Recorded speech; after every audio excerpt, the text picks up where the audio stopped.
오늘 우리에게 주신 말씀은 예레미야서 29장 10절에서 14절 말씀입니다. 예레미야서 29장 10절에서 14절까지 말씀.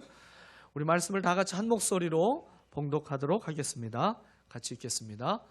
나 주가 분명히 말한다.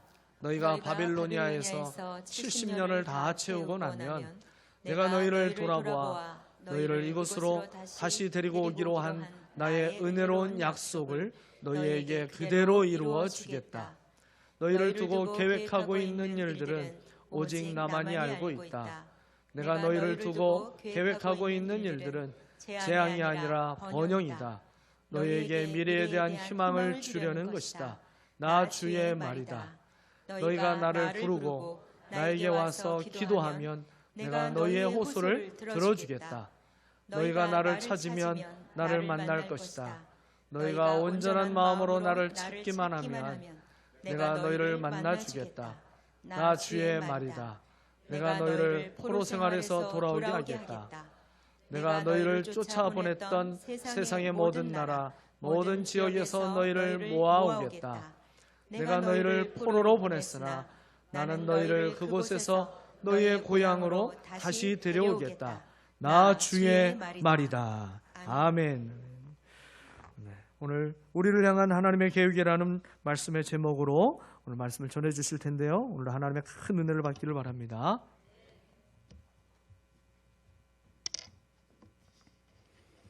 예, 오늘 또 예수 영접 모임이 있습니다. 교회 생활 오래 하셨어도 또 막연히나 구원 받았겠지 이렇게 생각하시지 말고 예수 영접 모임에 한 번도 안 들어오신 분들은 들어오셔서 구원의 확신을 점검하시고 또 분명하게 구원을 받는 그런 계기로 삼을 수 있기를 바랍니다. 그래서 나와 상관없다, 새 가족만 간다 이렇게 생각하지 마시고요. 또 필요한 분들은 뒤로 미루지 말고 꼭 이런 기회를 잘 붙잡을 수 있기를 바랍니다. 지난해 우리 교회에서 또 바자회를 해가지고 그 수익금이 참 많이 나왔어요. 그래서 은퇴한 선교사님이 또 이렇게 위로금도 드리고 또 일부는 떼어서 선교사님 자녀들 장학금을 2사람에게 주어서 이제 또 이 감사의 그런 인사도 받고 했습니다. 금년에도 이제 우리 FMB 본부에서 선교사 자녀 장학금 좀 해주시라고 이렇게 공문이 왔어요.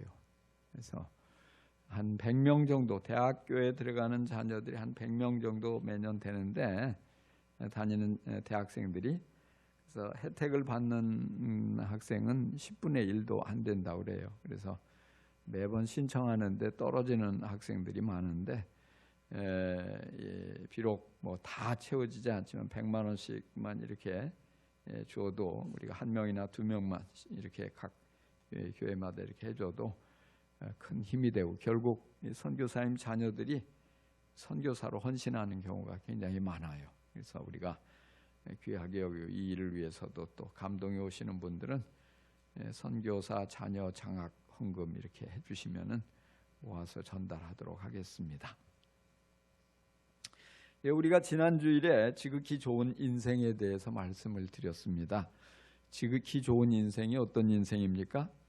내 눈에 좋아 보이는 인생이 아니고 하나님께서 인정하시는 인생입니다.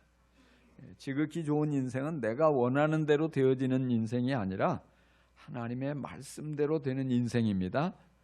지극히 좋은 인생은 지금 당장 내가 좋은 환경에서 사는 것이 아니라 지금은 좀 힘들고 괴롭고 어려워도 하나님께서 함께 하셔서 결국 좋아지는 인생인 줄로 믿습니다.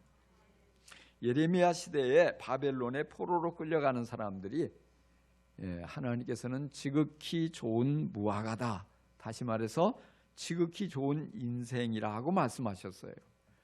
바벨론 병사에게 포로로 끌려가는 사람들이 지극히 좋은 인생이고, 끌려가지 않고 고국에 남아있는 사람들, 그리고 저 이집트 땅으로 피난 간 사람들은 극히 나쁜 무화과다. 다시 말해서 몹시 나쁜 인생이라고 하나님 말씀하셨습니다. 왜입니까?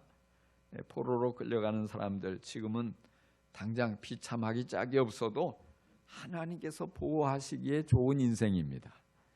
하나님께서 그들을 불쌍히 여기시고 돌보아 주시기에 지극히 좋은 인생입니다.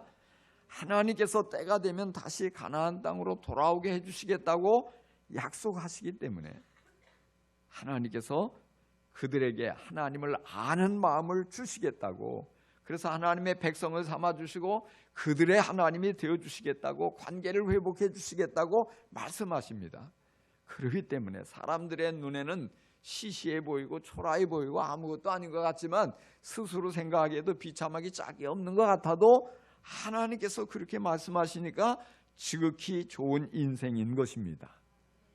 여러분들이 바로 스스로 생각하기에 별 볼 일 없는 것 같고 사람들이 보기에도 우습게 여겨지는 것 같아도 바로 여러분의 삶이 하나님의 손안에 있고 하나님의 말씀대로 살아가는 지극히 좋은 인생인 것을 확신하며 달려갈 수 있기를 간절히 축원합니다. 이렇게 말씀을 드렸어도 믿지 못하는 사람들이 있을지 몰라요. 근데 여기 유대인들, 이스라엘 백성들이 예레미야를 통해서 주어진 하나님의 말씀을 듣고도 선뜻 그 말씀을 믿지 못했어요. 왜냐하면 거짓 선지자들이 자꾸 거짓 예언으로 백성들을 현혹했거든요. 이제 2년만 있으면 하나님께서 고국으로 돌아가게 해주시겠다고 말씀하십니다. 하나님께서 바벨론을 멸망시키고 이스라엘을 회복시켜 주신다고 약속했습니다. 이런 식으로 거짓 선지자들이 거짓 예언을 하는 거예요. 사람들은 듣고 싶은 것만 골라 듣고 믿고 싶은 대로 믿는 것이 그런 습성이 있어요. 예나 지금이나. 그러니까 자기에게 유리하게 전해지는 예언을 믿는 거예요. 붙잡는 거예요. 그래서 예레미야를 통해서 주어지는 예언을 믿지 못하는 사람들이 많았단 말이에요. 그리고 헛된 꿈을 꾸는 거예요. 바벨론에 저항을 하고 자신의 힘으로 싸워서 물리치고 독립을 한번 이루어보겠다고 반란을 일으키고, 물론 당연히 그들의 반란은 실패할 수밖에 없죠. 하나님께서 징계하실 때는 그 징계를 달게 받아들이는 것이 그게 순종이잖아요. 그래서 하나님께서는 예레미야를 통해서 다시 말씀하세요. 너희를 두고 계획하는 일들은 오직 나만이 알고 있다. 내가 너희를 두고 계획하고 있는 일들은 재앙이 아니라 번영이다. 너희에게 미래에 대한 희망을 주려는 것이다. 나 주의 말이다. 하나님께서 말씀하셔요. 무엇을 말씀하시냐? 포로로 사로잡혀가는 유대인들을 향한 하나님께서 계획하시는 일이 있다는 것입니다. 하나님의 계획이 무엇일까요? 포로로 잡혀가는 유대인들을 향한 하나님의 계획이 무엇일까요? 그리고 오늘 우리들을 향해서 하나님께서 품고 계신 계획은 무엇일까요? 자, 포로로 잡혀간 유대인들, 그리고 오늘 우리를 향한 하나님의 계획, 공통점이 무엇이 있는가? 첫 번째로 하나님의 계획은 우리들이 복이 되는 것입니다. 뭐라고요? 복이 되는 인생, 특별히 후손에게 복이 되는 인생, 이게 하나님의 계획이라 이 말이에요. 하나님은 포로로 끌려가는 유대인들에게 예레미야를 통해서 말씀하십니다. 나 주가 분명히 말한다. 너희가 바벨로니아에서 70년을 다 채우고 나면 내가 너희를 돌아보아 너희를 이곳으로 다시 데리고 오기로 한 나의 은혜로운 약속을 너희에게 그대로 이루어 주겠다. 예, 여러분 중에 아멘 하는데 이스라엘 백성들이 아멘 했을까 궁금해요. 했을 것 같아요? 안 했을 것 같아요? 하나님의 말씀이 뭐예요? 쉽게 한마디로 70년을 채우면 돌아오게 해주겠다 이 말이에요. 근데 이 말씀이 아멘도 되지만 아멘이 잘 안 나왔을 것 같아요. 왜인지 아십니까? 포로로 끌려와서 강제 노역에 시달리는데 하루라도 빨리 이 지긋지긋한 포로 생활을 끝내고 고향으로 돌아가고 싶은데, 집으로 돌아가고 싶은데 70년이란요. 70년. 7년도 아니고 10년도 아니고 70년. 그러면 계산을 해보세요. 30살 먹은 사람이 70년이 지나면 몇 살이에요? 100살. 살아있을 가능성이 거의 없잖아요. 대부분. 그리고 살아있다 할지라도 그 나이에 돌아가서 무슨 영화를 보겠어요? 그러니까 아이고 70년 내가 살아서 돌아가기는 다 틀렸네. 아이고 이제는 내 인생 여기서 종쳤구만. 이런 생각이 밀려오지 않았겠어요? 절망스럽지 않았겠어요? 그런데 왜 하나님께서는 굳이 70년이라는 시간을 말씀하시는 거예요? 바벨론에서 포로 생활을 70년 동안 하라고 말씀하신 하나님의 뜻이 무엇입니까? 백성들의 마음은 지금 당장이에요. 그렇지만 하나님의 계획은 달랐어요. 비록 네가 생전에 고국에 돌아가서 예루살렘의 회복을, 성전의 재건을, 예전의 영광을 보기는 어렵겠지만 그래도 네 자녀라도, 네 손자에 대해서라도 이 모든 약속이 회복되는 것을 봐야 되지 않겠냐? 그들이 참된 믿음을 물려받아서 정말 너희에게 약속했던 그 축복을 그들이라도 받아 누리게 된다면 아름답지 않느냐? 가치 있지 않느냐? 너희가 보람되지 않느냐? 하나님 말씀하시는 것입니다. 하나님은 지금 바벨론에서 고통당하며 죄값을 톡톡히 치르는 그들을 통해서 거룩한 후손들이 나오면 그들을 통해 새로운 역사를 이루기를 원하세요.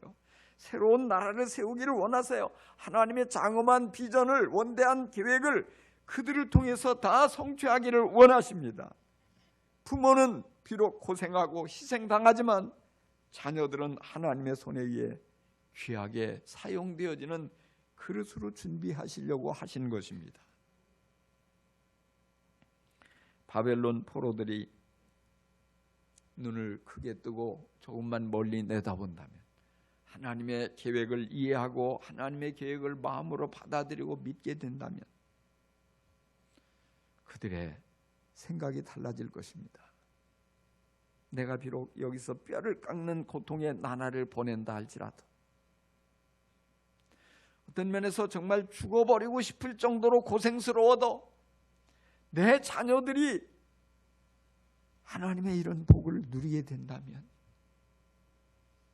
이것은 결코 헛된 고생이 아니다. 여기서 이대로 그대로 무너질 수는 없다. 여기서라도 정신을 차리고 정말 여기서 뼈를 깎는 이 고생을 한다 할지라도 자녀들을 위해서 내가 희생하리라.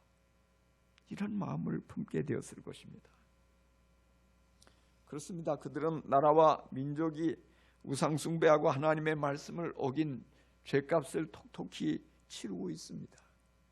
그것도 바로 자기들의 부모 세대, 자기들의 조상들이 계속 하나님이 보낸 하나님의 사람을 죽이고 하나님의 말씀을 가볍게 여기고 우상 숭배하고 하나님 배신하고 그렇게 제멋대로 살았던, 엄청난 죄를 저질렀던 모든 것들의 그 죄값을 자신들이 갚고 있는 것입니다. 하나님이 만민에게 복을 부어주시려고 그들을 부르셨는데 사명을 잊어버리고 죄의 유혹에 굴복해서 우상을 따라갔던 그 죄값을 그야말로 온 몸을 내어던져서 치르면서 회개했을 것입니다. 그러면서 하루하루 힘들고 고생스러운 나날을 보내지만 그들은 다음 세대에 이어질 하나님의 복을 믿음으로 바라보았습니다. 다시금 돌아가서 우리의 자손들이, 우리의 자녀들이, 우리의 손자들이 다시금 돌아가서 그 아름다운 성을 세우고 성전을 짓고 그리고 하나님을 예배하고 하나님께서 주시는 복을 받아들이며 세계 만민에게 복이 되는 아름다운 나라를 세워갈 것을 기대했습니다. 그러면서 그들은 이를 악물었을 것입니다. 비록 나는 여기서 바닥을 치고 있지만 그래, 너희들만은 내가 겪은 죄의 대가를 거울 삼아 참 신앙을 갖고 참된 믿음으로 자라가서 독수리처럼 날아오르거라. 비록 우리는 여기서 많은 수모를 겪고 조롱을 당하며 이런 포로 신세를 면하지 못하고 있지만 너희들만은 고국으로 돌아가서 하나님이 다스리시는 아름다운 나라를 세우고 하나님이 약속하신 좋은 복을 풍성하게 받아 누리거라. 그들은 그 피곤하고 힘든 포로 생활 속에서도 저녁마다 자녀들을 불러 모아서 신앙을 교육시켰을 것입니다. 참된 하나님 앞에 기도하는 모습을 보여주고 그들에게 하나님의 말씀, 약속하신 말씀을 일깨워주고 그리고 너희가 돌아가서 우리가 이렇게 70년의 세월이 지나면 하나님이 돌려보내 주시겠다고 말씀하시는데 돌아가서 고국에 아름다운 하나님의 나라를 세워야 한다. 힘들어도 어려워도 잘 참고 견뎌야 한다. 오늘 우리도 마찬가지입니다. 우리 믿음의 선조들은 참 훌륭한 믿음을 가졌습니다. 그러나 대부분 그분들이 당대의 그 믿음을 통해서 하나님께 크고 놀라운 복을 다 받아 누린 그런 분들은 많지 않습니다. 거의 대부분 엄청난 고생을 했습니다. 조국의 비참한 운명을 지고 혹독한 가난과 싸워야 했습니다. 나라를 빼앗기고 만주벌판을 헤매는 사람들도 많았습니다. 전쟁의 상처를 경험하기도 하고 다 무너진 잿더미에서 그럼에도 불구하고 그 다시금 이 나라를 재건하기 위해서 많은 고생을 하기도 했습니다. 열심히 땀을 흘리며 일을 하고 그러면서 그들은 하나같이 참된 믿음을 가지고 이 땅에 진정 주님이 기뻐하시는 그 교회를 세우고 정말 진정한 믿음을 자녀들에게 양육하려고 온갖 힘을 다 쏟았습니다. 믿음으로 살아가려고, 말씀에 순종하려고. 그래서 지금 우리들이 그분들이 애써 수고한 땀의 열매를, 믿음의 열매를 따먹고 있습니다. 그분들이 새벽마다 차가운 마루바닥에서 울부짖으며 간절히 부르짖었던 그 기도가 응답이 돼서 오늘 우리들이 하나님께 놀라운 이 사랑과 복을 받아 누리며 살아가고 있습니다. 그분들은 정말 모든 것을 다 쏟아서 열심히 헌신했고 그리고 지금 우리는 그 모든 것에 대한 축복을 풍성하게 누리고 있는 것입니다. 저는 어려서부터 신앙생활을 했어요. 그러면서 수없이 이사를 여러 번 하면서 여러 도시를 이제 옮겨 다니고 이사도 많이 하고 그러면서 그때마다 교회를 이렇게 많은 교회를 거쳐 왔습니다. 근데 돌아보니까 지금 제가 목회하고 있는 우리 교회처럼 좋은 예배당에서 예배를 드려본 적이 별로 없어요. 거의 없어요.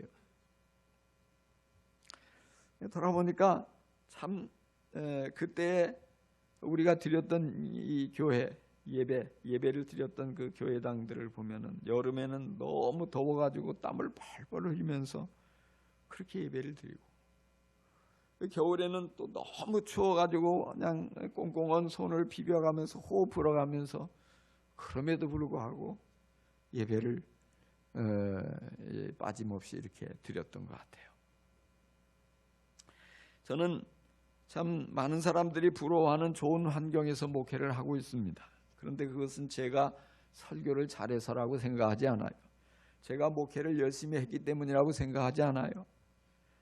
초창기 우리 한국교회 초창기에 참 많은 악조건 속에서 여러 교회를 개척하고 또 교회를 순회하면서 목숨을 걸고 목회를 하신 외할아버지의 그런 헌신의 열매 또 그리고 격변기에 꿋꿋이 신앙의 지조를 지키며 아름다운 믿음의 본을 보였던 우리 부모님의 그 헌신의 열매를 지금 제가 다 누리고 있다고 믿습니다.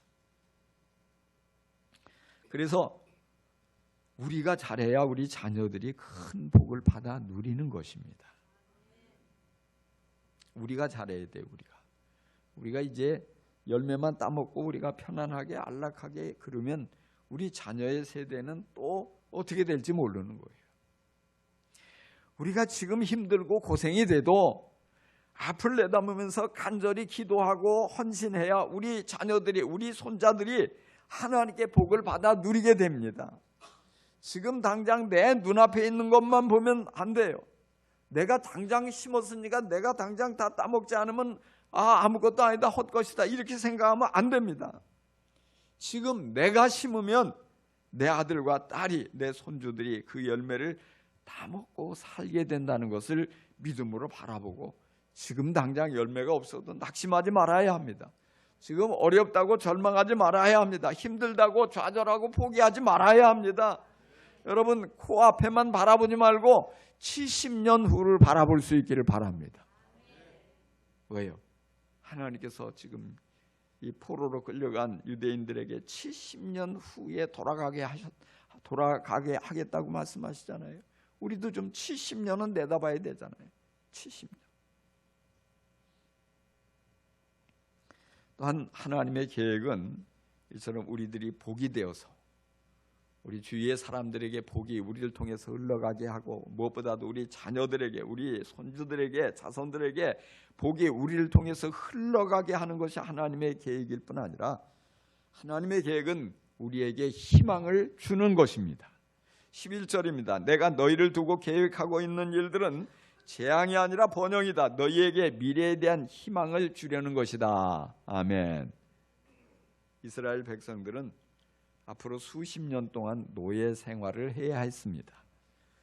그들에게 무엇이 가장 필요할까요? 노예 생활을 잘 하기 위해서 필요한 게 뭡니까? 의복입니까? 돈입니까? 식량입니까? 가장 필요한 것은 희망입니다. 희망은 생명만큼이나 귀한 것입니다. 희망이 있어야 살 수가 있습니다. 희망이 있으면 모든 역경을 헤치고 우뚝 설 수가 있습니다. 그렇지만 희망을 잃어버리면 70년은 그만두고 반년도, 단 한 달도 견디기가 어렵습니다. 자포자기 할 수밖에 없습니다. 날마다 술에 취해서 인생의 실패자가 될 수밖에 없습니다. 희망이 없으면 결국 삶을 포기하게 될 것입니다. 그래서 하나님은 그들에게 희망을 불어넣어 주시기 위해서 예레미야를 보내서 말씀하십니다. 그들은 견딜 수 없는 어려운 환경 속에서 살며 문득문득 하나님의 말씀을 떠올렸을 것입니다. 그래, 하나님이 우리에게 재앙으로 포로 생활을 하게 하신 게 아니라 결국 우리에게 번영을 주신다고 말씀하셔서, 하나님께서 지금은 포로가 되어서 이렇게 고통을 당하지만 반드시 때가 되면 회복시켜 주신다고 말씀하셔서, 하나님께서 말씀하셨으니까 내 눈에는 어떻게 보이든 간에 결국에는 잘 될 거야. 하나님께서 말씀하셨으니까 내가 그 말씀을 붙잡고 살아야지. 이렇게 좌절하고 낙심만 하고 있을 수는 없지. 이대로 내가 무너질 수는 없지. 난 이대로 절대 망하지 않아. 반드시 다시 일어날 거야. 그들은 그렇게 스스로를 위로하며 희망을 바라보고 눈물을 닦고 자리를 털고 훌훌 일어났을 것입니다. 하나님은 그들에게 희망을 주려고 말씀하셨습니다. 회복을 말씀하셨습니다. 귀환을 말씀하셨습니다. 그리고 사랑을 말씀하셨습니다. 그들의 하나님이 되어주시겠다고, 그들을 사용해서 결국 아름다운 하나님의 나라를 세울 것이라고 말씀하셨습니다. 장래가 전혀 보장되지 않는 절망에 빠진 사람들이 많습니다. 중병에 걸린 사람들도 있습니다. 가지고 있는 모든 것을 다 잃어버린 사람들, 사랑하는 이를 잃어버리고 완전히 삶맛을 잃은 사람도 있습니다. 그렇게 되면 일반적으로 강하던 사람도 쉽게 무너집니다. 자포자기하고 주저앉아 버리게 됩니다. 큰 스트레스를 견뎌내지 못하고 면역력이 사라져서 그대로 질병 가운데 무너지기 쉽습니다. 어떤 사람은 그런 절망을 극복하지 못하고 날마다 술에 취해서 모든 것을 잊으려고 합니다. 어떤 사람은 세상을 원망하고 사람을 원망하고 비난하며 하루하루 억지로 살아갑니다. 그렇지만 모든 것을 다 잃었다 할지라도, 완전한 절망에 사로잡혔다 할지라도 다시 희망을 꿈꾸게 된다면, 그 희망을 붙잡게 된다면 다시 일어설 수 있습니다. 희망이 있다면 절대 포기하지 않습니다. 포기할 수가 없습니다. 그래서 희망은 죽고 사는 것을 결정할 만큼 절대적인 것입니다. 희망은 생명처럼 중요한 것입니다. 그래서 하나님은 희망을 주시려고 말씀하십니다. 하나님의 말씀에 귀를 기울이면 신기하게도 그 말씀 속에서 하나님이 희망을 불어넣어 주십니다. 이스라엘 백성들이 나라를 잃고 포로로 끌려가 절망적인 상황에 빠졌지만 다시 일어설 수 있게 된 것은 하나님의 말씀을 귀 담아 듣고 그 말씀을 믿었기 때문입니다. 그 말씀을 통해서 희망을 품었기 때문입니다. 사단은 오늘도 끊임없이 우리에게 다가와서 속삭입니다. 이제 그만 좌절하고 주저앉으라고. 이제는 더 이상 희망을 품지 말고 여기서 그만 끝내라고 속삭입니다. 이제는 좋을 일이 아무것도 남지 않았다고 그렇게 속삭입니다. 그러나 하나님은 끊임없이 말씀을 통해서 우리에게 도전하십니다. 희망을 품으라고. 내가 너를 버리지 않았으니 희망을 품으라고 하십니다. 내가 너를 끝까지 도와줄 테니 미래에 대한 희망을 품으라고 하나님 말씀하십니다. 우리가 느껴지게 하나님도 나를 버린 것처럼 느껴진다 할지라도, 내게 남아있는 것이 아무것도 없다고 느껴진다 할지라도, 그러나 하나님의 말씀을, 그 말씀을 붙잡으면, 그 말씀에 귀를 기울이면 하나님은 계속해서 말씀하십니다. 내가 너를 사랑한다. 내가 너의 모든 것이 되어주겠다. 내가 너를 책임져 주마. 여러분, 하나님을 믿음으로 바라보고 끝까지 희망을 품기를 바랍니다. 여러분, 하나님의 말씀을 붙잡고 그 말씀을 통해서 희망을 붙잡을 수 있기를 간절히 축원합니다.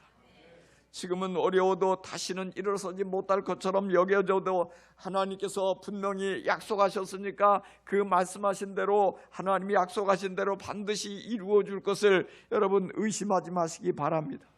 그리고 미래에 대한 희망을 품을 수 있기를 간절히 축원합니다. 여러분, 우리의 처지가 아무리 어렵다 한들 저 포로로 끌려간 유대인들에 비교할 수가 있겠습니까? 그들은 정말 모든 것을 다 잃었습니다.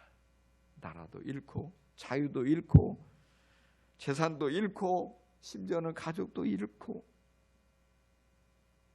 다 막혀버리고 절망감에 죽고 싶은 심정이었을 것입니다. 울고 또 울어도 슬픔이 가시지 않고 어떻게 해야 될지 너무나 막막했을 것입니다. 어쩌면은 우리 중에도 어떻게 살아가야 할지 막막한 그런 사람들도 있을 것입니다. 어떤 이들은 직장을 잃고 또 직장을 구하지 못해서 허탈하게 짝이 없는 그런 젊은이들도 있을 것입니다. 갑자기 물가가 너무 많이 올라서 지금 주어진 수입으로 도저히 살아갈 방법이 없어서 막막해하는 주부들도 있을 것입니다. 또는 몸이 연약해서, 또는 어떤 위험한 어떤 위기를 만나서 도무지 풀어갈 방법이 없어서 막막하기 짝이 없는 분들도 있을 것입니다. 그러나 우리에게는 다 이런 것 같아도 하나님이 계십니다. 우리에게 있는 그 하나님의 모든 것이 되어주십니다. 그 하나님께서 우리에게 끊임없이 희망을 불어넣어 주십니다. 오직 하나님만 의지하고 하나님만 바라보고 하나님의 말씀에 귀를 기울여서 참된 희망을 품고 여러분 어떤 어려움이라도 이겨낼 수 있기를 간절히 축원합니다. 사람은 계획을 세워도 흐지부지 하는 일이 많지만 하나님은 계획을 세우시면 반드시 이루십니다. 우리를 향해서 품으신 하나님의 계획을 하나님은 남김없이 다 성취하십니다. 우리도 하나님의 계획을 나의 계획으로 삼아서 살면 최고의 인생을 살 수 있습니다. 우리를 향한 하나님의 계획이 무엇입니까? 우리 복이 되어서 우리를 통해서 복이 흘러가고 우리를 통해서 무엇보다도 우리의 자녀들이, 우리의 후손들이 복을 받는 그런 것입니다. 우리를 향한 하나님의 계획은 우리가 희망을 품고 살아갈 수 있도록 말씀해 주시는 것입니다. 여러분, 우리가 지금 고생하더라도 믿음을 굳게 붙잡고 견디면 우리의 다음 세대가 큰 복을 많이 받습니다. 또한 어려움 중에도 하나님의 약속을 붙잡고 희망을 품으면 그 어떤 어려움이 할지라도 우리가 다 견뎌낼 수 있고 이겨낼 수 있고 오히려 번영하게 되고 하나님의 놀라운 축복을 받게 되고 기도 응답을 많이 받게 된다는 사실을 여러분 굳게 붙잡을 수 있기를 간절히 축원합니다. 하나님께서 오늘 우리에게 말씀하십니다. 내가 너희를 두고 계획하고 있는 일들은 재앙이 아니라 번영이다.